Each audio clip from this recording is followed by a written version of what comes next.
Praise the lord. ఎడారిలో సెలయేర్లు. November 11. గడ్డి కోసిన బీటి మీద కురియు వానవలెను, భూమిని తడుపు మంచి వర్షం వలెను అతడు విజయము చేయును. కీర్తనలు 72:6. గడ్డి కోయడాని గురించి ఆమోస్ రాశాడు. మన రాజు దగ్గర చాలా కొడవళ్ళు ఉన్నాయి. ఆయన నిత్యము తన గడ్డి భూములను కోస్తున్నాడు. ఆకురాయి మీద కొడవలి పదును పెడుతున్న సంగీతానికి పరపరా గడ్డి కోస్తున్న శబ్దాలు తోడవుతున్నాయి. పచ్చని గడ్డపెరకలు, చిన్న చిన్న రంగురంగుల పూలు ఇంత క్రితమే కలకల్లాడుతూ ఉన్నాయి.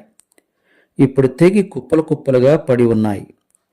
మానవ జీవితంలో కూడా బాధ అనే కొడవలి, నిరాశ అనే కత్తిరింపు రాకముందు మనం చాలా ధైర్యంగా దర్జాగా నిలబడి ఉంటాము. అయితే పట్టు తివాచి లాంటి పచ్చిక పెరగాలంటే ప్రతిదినము ఆ గడ్డిని కోస్తూ ఉండడమే మార్గం. దేవుని కొడవలి మన మీదికి రానిదే మనలో వాత్సల్యము, సానుభూతి, గంభీరత రావు. దేవుని వాక్యం ఎప్పుడూ మనిషిని గడ్డితోనూ అతని మహిమను గరిక పువ్వుతోనూ పోలుస్తూ ఉంటుంది.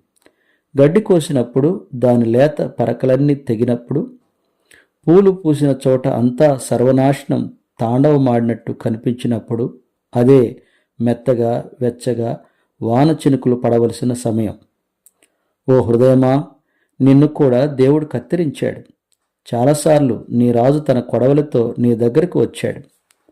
కొడవలికి భయపడకు, వెంటనే వర్షం కురుస్తుంది. దౌర్భాగ్య మనసులో విచారపు కెరటాలు పొంగినాయి. రేపు అనేది నిరాశ నిండిన నిసిది అయింది. తుఫాను అదుపు లేకుండా ఎగిసింది.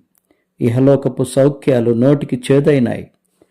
ఆశలు పేలవంగా కూలిపోతూ వెదనిండిన మదిని ఎక్కిరించాయి. కుములుతున్న మదిలో నిట్టూర్పును, మదిలో నిండిన శూన్యాన్ని ఎవరు ఆపగలరు? ఎవరు మాపగలరు? శాంతిని ఎవరు నింపగలరు? ఎవరి హృదయము గాయపడి పగిలిందో, ఎవరు ముళ్ళకిరీటధారి అయి సిలువ మోశారో, మన కోసం తన జీవం ఎవరు ధారపోశారో వారి ప్రేమ వాక్కులే శాంతి ప్రదాతలు. పరమవైద్యుడా, తేలిక చెయ్యి మా భారాలు. నీ శాంతిని మాలో స్థాపించు. తెల్లవారేదాకా నీతో తిరగని, నీడలు పోయేదాకా మాకు నీడగా ఉండు. Praise the lord.